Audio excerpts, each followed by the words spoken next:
పరిపాలన కూడా ఒకసారి గుర్తుపెట్టుకుంటే ఎలాంటి వాళ్ళ వల్ల నరకాన్ని ఎట్లా అనుభవించామో ఒక్కసారి గుర్తుపెట్టుకుంటే మీకే కాదు నాకు దప్పలా మా పవన్ కళ్యాణ్ గారు కూడా దప్పలా కొంతవరకు అందరం బాధితులమే.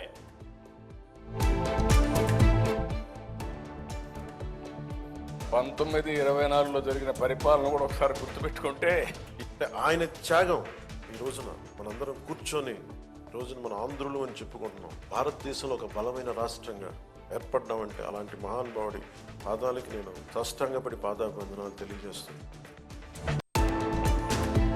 మళ్ళీ అటువంటి సైబరాబాద్ ఈ రాష్ట్రంలో ఏర్పడాలంటే విజన్ 2047 ఏదైతే ఇచ్చారో కానీ మన భవిష్యత్ తరాల భవిష్యత్తు కోసం ఆయన ఒక విజన్ చేశారు.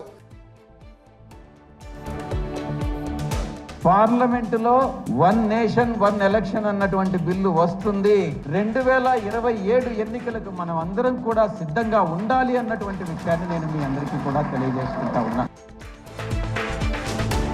లేనటువంటి వాళ్ళని, ఎక్కడెక్కడో బయట ఉన్నటువంటి వాళ్ళని, ఇతర దేశాల్లో ఉన్నటువంటి వాళ్ళని ఓటర్లుగా చేర్చి ఇష్ట ప్రకారం మీరు ఇది ఒక ప్రహసనంగా మార్చి రకరకాలుగా ఇబ్బందులు పెట్టారు.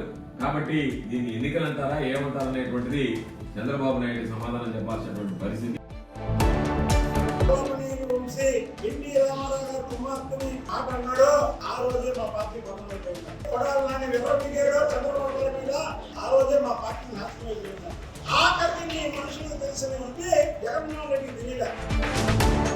ధర్నాలు చేసేటట్టు అవసరం లేదు. ఎందుకు చేస్తున్నారో వాళ్ళకి అర్థం కాలేదు. ఎందుకు చేశారో ఎంతమంది వచ్చారో కూడా ఒకసారి గమనించుకోవాలి. వాళ్ళు మాట తప్పిన అంటే మేము మాట తప్పుదామన్నట్టు తప్పనిసరిగా మేము ఇచ్చినటువంటి ప్రతి ఒక్క హామీని నెరవేరుస్తాం. ఈరోజు మా కార్యకర్తలు కానీ మా నాయకులు కానీ మొత్తం అంతా కూడా హీరోలు. ఏ ఒక్కరు కూడా వైసీపీకి చెందినోడు ఎంఆర్ఓ ఆఫీస్ కాడికి పోయి మేము ట్యాక్స్ కట్టుకోవాలని కానీ మేము నామినేషన్ వేయాలని కానీ ఒక్కడు ఎవడని వచ్చినాడా? మీరు దద్దమ్మలు, మేము కాదు.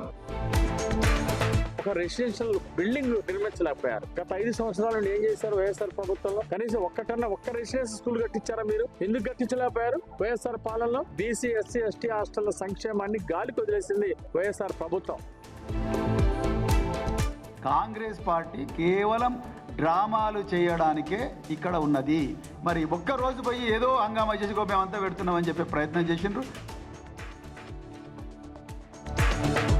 ఒక కక్షపూరితమైనటువంటి మనస్తత్వంతో, ఒక ఫ్యూడలిస్టిక్ ఆలోచన విధానంతో ఈ రాష్ట్రాన్ని రావణ కాష్టంలాగా తయారు చేస్తున్నటువంటి రేవంత్ రెడ్డి విధానాన్ని కూడా రాష్ట్ర ప్రజానీకం, దేశ ప్రజానీకం చూస్తూ ఉన్నారు. ముఖ్యమంత్రి చేసేది అంటే డైవర్ట్ పాలిటిక్స్. ఈ డైవర్ట్ పాలిటిక్స్ లో భాగమే నిన్న గురుకుల బాట. అంతకు మించి వేరేం లేదు. మీకు నిజంగా అంటే ఎట్లుందంటే సంపిన వాడే సంతాప సభ పెట్టినట్టుంది. సంస్థకి రికమెండేషన్ చేసి 60 కోడెలను ఆమె వేములవాడ నుంచి ఈ కబేలాలకు పంపించేటువంటి దొంగలకు అప్పచెప్పడం జరిగింది. దేవాదాయ శాఖ మంత్రి పదవికి ఆమె రాజీనామా చేయాలి. రాజకీయం అంటే సేవ చేయడం, ప్రజల కష్టసుఖాలను తెలుసుకోవడం. గత 10 సంవత్సరాల్లో రాజకీయం అంటే అధికారం అంటే భయపెట్టియడం, అధికారులతోటి తప్పుడు పనులు చేయించడం, పోలీస్ కేసులు పెట్టడం, ఇది రాజకీయానికి పర్యాయ పదాలు అయిపోయినాయి.